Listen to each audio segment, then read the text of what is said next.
जब ये लोग MY समीकरण की बात करते हैं तो किस चीज़ की बात करते हैं? बिहार में जातीयता को बढ़ावा देने की ना, सांप्रदायिकता को बढ़ावा देने की। आप ही के पार्टी के पास विभाग थे, आप लोगों ने क्या किया? बिहार के अस्पतालों की हालत किसी से छुपी है क्या? आप ही के परिवार के दो मुख्यमंत्री रहे, ऐसे में बिहार की स्वास्थ्य सेवाएं क्यों नहीं बेहतर हो पाई? नमस्कार, न्यूज स्ट्रीट देख रहे हैं आप। आपके साथ मैं स्नेहा गुप्ता। आज सुबह से ही जिस तरीके से तेजस्वी यादव के एक ट्वीट ने लगातार बिहार की सियासत पर खलबली मचा दी, उसके बाद चिराग पासवान ने जैसे ही तेजस्वी यादव के ट्वीट पे सवाल पूछा गया, वो भड़के हुए नजर आए। सबसे पहले क्या कुछ कह रहे हैं चिराग पासवान, हम चाहेंगे आप इस वीडियो पे नजर डालिए। सवाल कहा है कि जब देश का प्रधानमंत्री हिंदू, राष्ट्रपति सभी राज्यों का हिंदू, तो कैसे धर्म खतरे में है? भाई, जो लोग इस तरीके की बातें उठाते हैं ना, ये इसको तुष्टीकरण की राजनीति बोलते हैं। क्या आपके पास आज उठाने के लिए, जब मेरे प्रधानमंत्री आ रहे हैं, क्या आपके पास कोई और बेहतर विषय नहीं है? आप खुद क्या कर रहे हैं इन बातों को उठाकर? और आप बोलेंगे ये सारी बातें, जिन्होंने खुद अपना समीकरण जातीयता के आधार पर, सांप्रदायिकता के आधार पर बनाया हुआ है। जब ये लोग MY समीकरण की बात करते हैं तो किस चीज़ की बात करते हैं? बिहार में जातीयता को बढ़ावा देने की ना, सांप्रदायिकता को बढ़ावा देने की। भाई, मैं भी MY की बात करता हूँ, पर मेरे MY में महिला हैं और युवा हैं। जात पात धर्म मज़हब से उठकर जाति की नहीं, जमात की बात, हर जमात की, हर जाति हर धर्म की महिला है, जाति हर धर्म के युवा की हम लोग बात करते हैं। पर ये लोग जब बात करते हैं, ये लोग सिर्फ तुष्टीकरण की राजनीति को साधने का, सिर्फ धर्म के आधार पर बिहार को बांटने का, और यही काम इन्होंने दशकों से किया है ना। जाति के आधार पर बांटा, धर्म के आधार पर बांटा, अब तो क्षेत्रवाद के आधार पर भी बांटते हैं कि भाई ये बिहारी है तो ये यहाँ का नहीं है, ये वहाँ का नहीं है। आप जब एक बिहारी को बिहारी ही नहीं समझते हैं और आप उस तक पे ये बोल देते हैं कि ये तो दूसरे क्षेत्र का है, इस क्षेत्र का नहीं है, तो अब इससे ज़्यादा बांटने की राजनीति और कौन करेगा?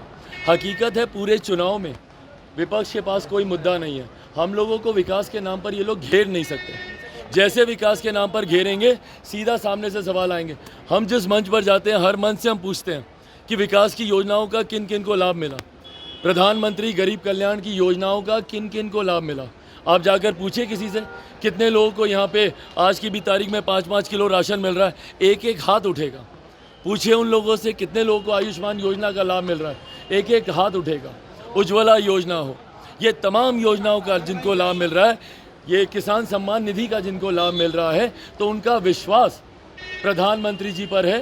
और यही मोदी की गारंटी है, जो कि प्रो कंबेंसी हर बार चुनाव में क्रिएट करती है।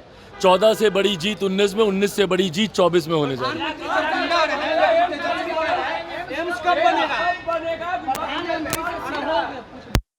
है। समय पर उसका भी निर्माण कार्य पूरा हो जाएगा। पर जिनको आज इतनी चिंता है, उन्होंने अपने ज़माने में क्या किया अस्पतालों को लेकर? भैया, आप स्वास्थ्य मंत्री भी रहे थे ना, आप जाकर एम्स तो भैया केंद्र सरकार के अंतर्गत है, हम लोग बनाएंगे भी चलाएंगे भी।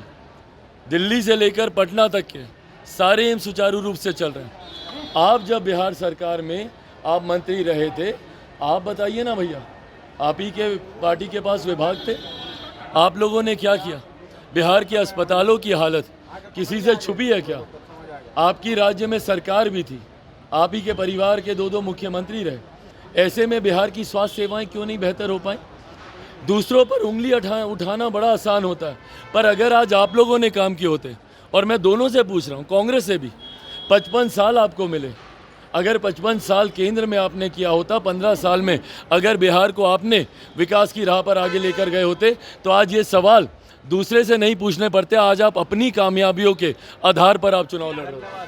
तो देखिए, सीधे तौर पे उन्होंने कह दिया कि आज जब हमारे प्रधानमंत्री नरेंद्र मोदी बिहार दौरे पे आ रहे हैं, तो क्या तेजस्वी यादव के पास इसके अलावा कोई बातें नहीं है करने के लिए, या फिर कोई मुद्दा नहीं है जिससे जनता का भला हो सके? साथ में उन्होंने राजद को घेरे में लेके ये कह दिया कि जो राजद है वो MY समीकरण की बात करती है, तो वो क्या कर रहे हैं? क्या वो मुस्लिम और यादवों की समीकरण की बात नहीं कर रहे? जब वो MY की बात करते हैं तो क्या उसका मतलब जाति और धर्म के आधार पे बांटना नहीं हुआ। लगातार ऐसे बातों पे चिराग पासवान हमेशा ही मुखरता के साथ बोलते आए हैं। अब चिराग पासवान का ये बयान बिहार की सियासत में किस तरीके से खलबली मचाता है वो तो देखना लाजमी रहेगा। लेकिन चिराग पासवान ने जिस तरीके से तेजस्वी यादव पर निशाना साध दिया है, अब देखना होगा कि आगे क्या कुछ होता है।